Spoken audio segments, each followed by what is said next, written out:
Hey, tonight I am going to be reading to you about glitter. I pulled some paragraphs, some excerpts from a New York Times article about glitter, which I'll read for you tonight. Also, if you haven't noticed already, I put glitter in my hair for you, and now it's everywhere. It's on my face and my hands, as glitter is wont to do.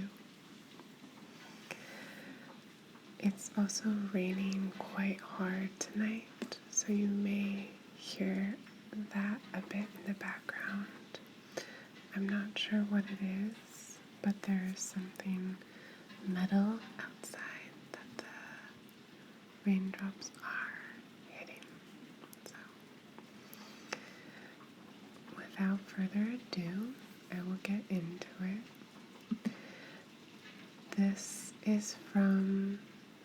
These excerpts are from an article from the New York Times, which I will link in the description for you.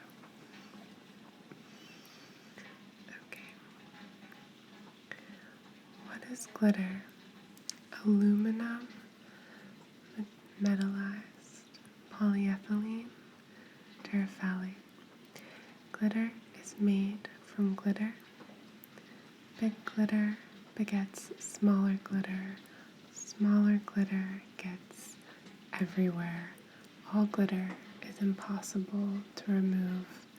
Now never ask this question again. I forgot to mention it's kind of funny, but also informative. Most of the glitter that adorns America's name brand products is made in one of two places. The first is New Jersey, but the second, however, is also New Jersey. The first, the farm site, the rumored farm site of glitter's invention, refused to answer any of my questions. We are a very private company, a representative said via email. The second is Glitter X. Glitter X was founded in 1963. Babu Shetty, 69, joined the company as president and CEO in 1999. He also did not want me to visit his glitter factory. The jovial Mr. Shetty told me over the phone that people have no idea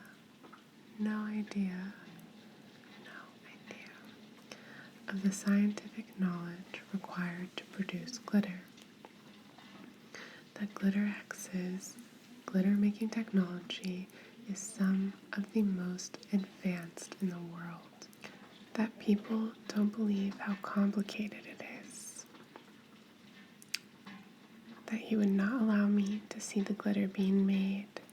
That he would not allow me to hear the glitter being made. That I could never be even in the same wing of the building as the room in which glitter was being made under any circumstance.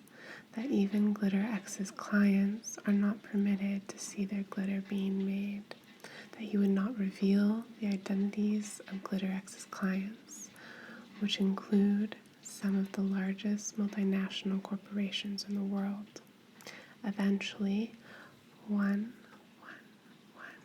did consent to be named. Thank you, Revlon. And that fine, I was welcome to come down to Glitter X headquarters to learn more about what I could not learn about in person. The bottling warehouse looked like an industrial manufacturing plant colonized by pixies. The concrete floor was finely coated with what appeared to be crushed moonbeams.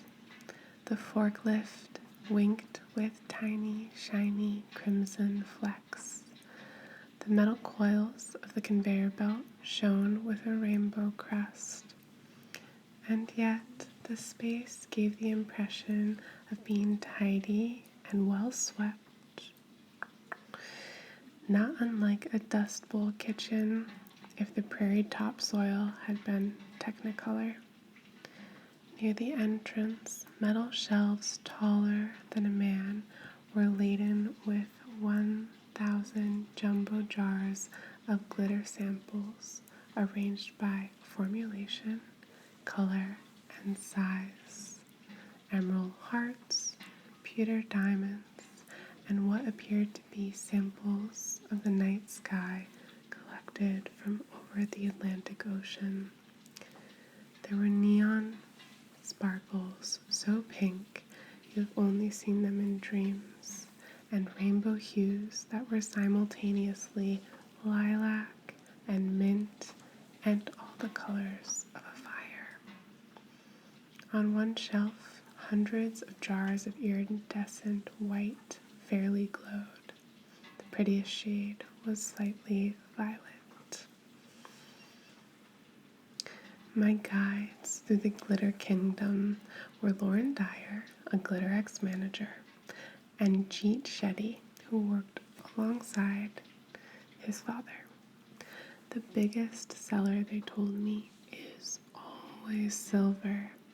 They unscrewed several jars so I could compare different silvers side by side, sparkly silver and silver that flashed with the power of 1,000 suns.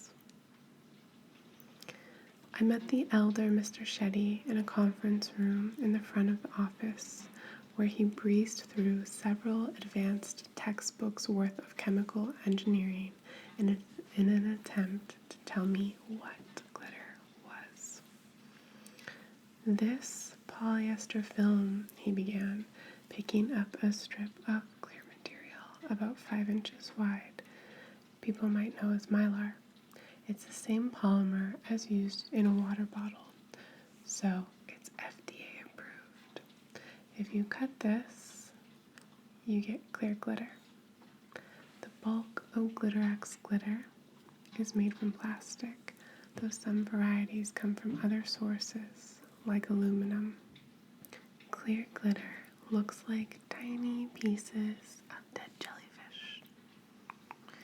Then, he said, we go to the next iteration of a substrate where the clear film is metallized.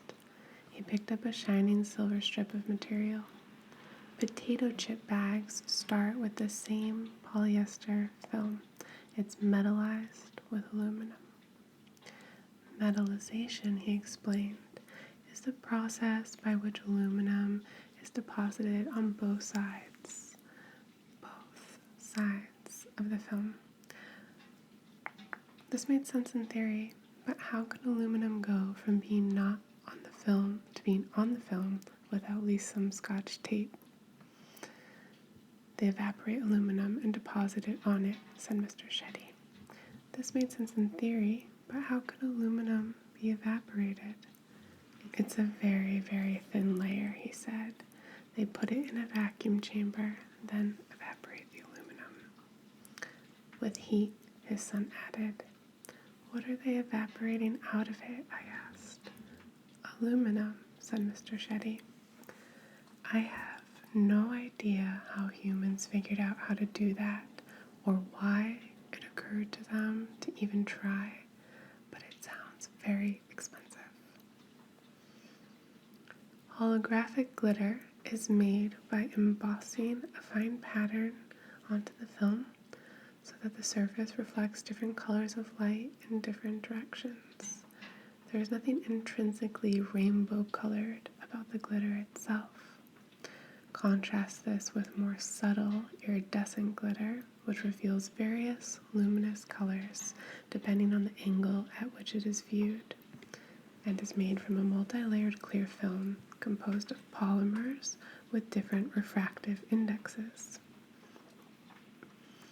There are 233 layers, and each layer is half the wavelength of light. If you want to make something a cool color, it is almost always imperative that the color you select is one that human brains can process. The colors of the visible spectrum, arranged in order from longest to shortest wavelength, are red, orange, yellow, green, blue, indigo, violet. How do we perceive them? Something about cones in our eyeballs. What do the cones detect?